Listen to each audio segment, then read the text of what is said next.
C'est Naïma, j'espère que vous vous portez bien. Aujourd'hui, je voulais parler de la réalisation de sa vraie nature.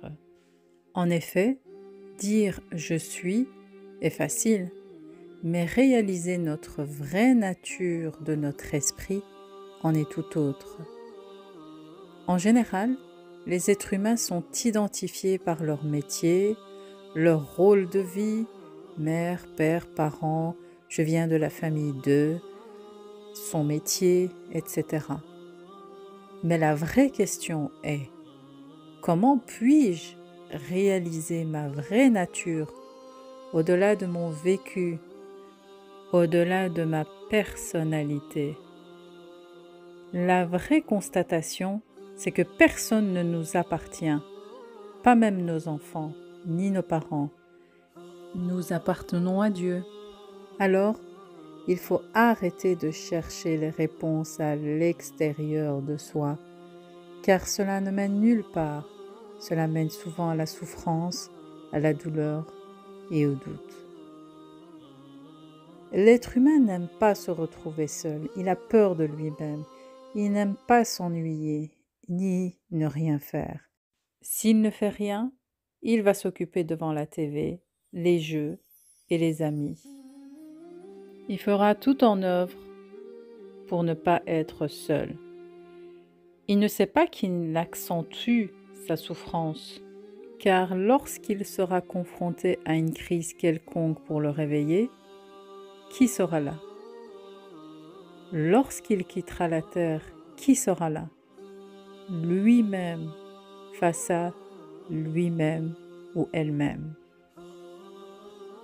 Nous avons tellement l'habitude de dépendre des gens, de notre entourage, alors que le cadeau que nous pouvons donner à nos enfants, c'est de les laisser penser par eux-mêmes, de les laisser s'émerveiller et faire leur expérience le plus purement possible, leur donner le plus d'autonomie possible, toujours avec raison, bien sûr.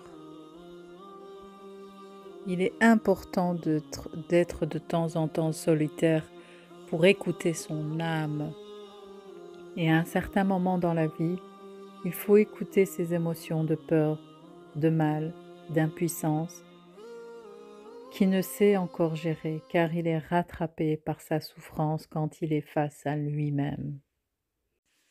Pour cesser tout ça, il faut du lâcher-prise et arrêter de fuir ce qui est en nous-mêmes. Affronter ses émotions, ses peurs et y faire face, puis les libérer.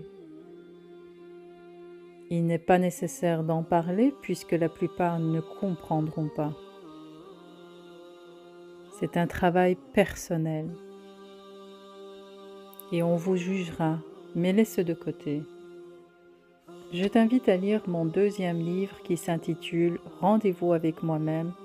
Je raconte mes expériences à travers mes méditations, mes prières.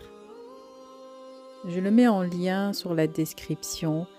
Il sera en vente sur Amazon national, international, à la FNAC, dans tous les pays francophones et les librairies. Que la paix soit sur vous. Si vous avez aimé, partagez, likez, abonnez-vous. À très bientôt.